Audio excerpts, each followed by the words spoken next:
طب انا راضيه ذمتكم، تحليه العيد تنفع من غير رقتين كده متسقيين او متسقسقين كده في كوبايه حليب بالسمنه البلدي والسكر؟ اصل جوزي السنه دي كان ليه راي تاني، قال لي ماليش دعوه، انا ليا ذكريات مع الصينيه دي. فالنهارده هنعمل له صينيه الرقاق بالحليب، سهله وبسيطه وفي 5 دقايق هتعمليها. وقولي لي بقى في التعليقات انتوا بتحلوا بايه في العيد. يلا بينا نشوف هنعمل مع بعض ايه النهارده. معايا كوبايتين من الحليب المغلي، وكمان معايا كوبايه الا ربع من السكر. هضيفها كده وهقلب، وبعد كده ادوق واشوف محتاجه بقى سكر تاني ولا لا. انا عايزه الحليب بتاعي يكون مسكر زياده عن اللازم، لان لسه طبعا هيتحط على الرقاق، فانا عايزه كده يخلي الرقاق بتاعتي او صينيه الرقاق في الاخر تكون مسكره. عشان كده انا ضفت كمان ربع كوبايه، يعني اخد معايا كده لحد هنا كوبايتين الحليب اخدوا معايا كوبايه من السكر. بعد ما دوبت السكر هضيف لهم بقى السمنه دي قد ايه تقريبا، يعني اقل من نص كوبايه، ممكن نقول تلت كوبايه سمنه بلدي. وابتديت بقى اسقسق الحليب زي ما انتوا اسقسق الرقاق زي ما انتوا شايفين كده بالشكل ده، كانك بتعملي صينيه رقاق باللحمه بالظبط، بس بدلتي الشوربه بحليب وسمنه وسكر. وبعد كده بقى اجيب الصينيه بتاعتي، انا هنا كنت ناسيه ان انا ادهنها، انت بقى ما تنسيش ودهني الصينيه بتاعتك دهنه من السمنه في الاول.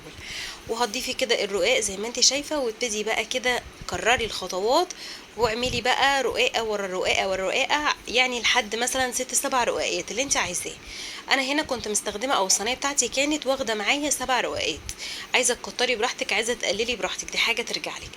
بعد ما اخلص بقى الكميه، انا بس الاول هرش كده ما بين كل رقاقه والتانيه رشه من السكر، بس مش كبيره، يعني ممكن نقول نص معلقه كبيره من السكر اضافي كده في النص، عشان تكرملي كده الطبقات ما بينهم وما بين بعض. وكمان هدهن دهنه من السمنه عشان تخلي كده صينيه الرقاق بتاعتي جوسي وجميله. عايزه اقول لكم بقى ان انا هقول لكم في الاخر خدت معايا قد ايه سمنه وقد ايه سكر وقد ايه حليب. بس اهم حاجه ما بين كل رقاقه والتانيه لازم تدهني كده دهنه من السمنه، وكمان ترشي رشه من السكر، عشان صينيه الرقاق بتاعتك تبقى مسكره وجميله في الاخر. هكرر بقى بقيه الخطوات كده. وانا بكرر الخطوات عايزه اسالكم سؤال، انتوا ليه مش بتحطوا لي لايك؟ ليه مش بتحطوا لي لايك؟ وانا زعلتكم في حاجه؟ حطوا لي لايك بالجماعه، عشان انا بس بجد بجد بتاثر، يعني حطوا لي لايك مش هتخسروا حاجه. بس خلصت بقى الكميه كده، زي ما قلت لك حطي 7 حطي 6 زي ما انتي حابه. بصوا دي الكميه اللي بقت معايا من كوبايتين الحليب.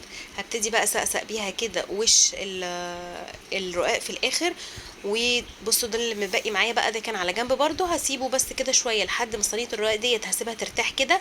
بصوا هي هايشه ازاي، لما اسيبها شويه كده تتشرب من نفسها، عبال ما انضف كده المكان حواليا هلاقيها ابتدت تتشرب وابتدت كده تحن على بعضها وتنزل وتكش شويه.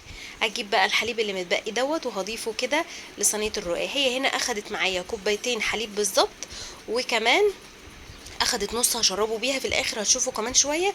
يعني من الاخر خدت كله على بعضه كده نص كوبايه، نص كيلو قصدي من الحليب، نص كيلو او نص لتر حليب. وسكر خدت قد ايه؟ خدت معايا كوبايه وربع من السكر. سمنه خدت قد ايه؟ نقول نص كوبايه من السمنه، عشان تطلع كده جوسي وحلوه وجميله. بس كده خلصنا. انا بقى سبتها ارتاحت شويه كده الاول قبل ما ادخلها الفرن. اوعي تدخليها الفرن على طول، سيبيها ترتاح كده شويه. وبعد ما ارتاحت معايا دخلتها الفرن كده، بصوا يا دوبك 5 دقايق وطلعتها تاني، لقيتها بقى بصوا ابتدت كده تطرى ونزلت كده على بعضها خالص. هبتدي بس ايه اضغط عليها كده وادخلها تاني الفرن. كده بقى بعد ما خرجتها الفرن اسمعوا بقى القرمشه. سمعتوا بقى القرمشه؟ طبعا احنا بقى اللي احنا عاملينها له النهارده ابو العيال ما بيحبش حاجه مقرمشه، عشان كده انا هديها كده نص كوبايه من الحليب، هسقسها بيها في الاخر كده او هسقيها بيها عشان تطرى معايا، لان هو ضد الحاجه المقرمشه. هغطيها بقى واسيبها شويه علشان تهدى كده وتطرى مع نفسها.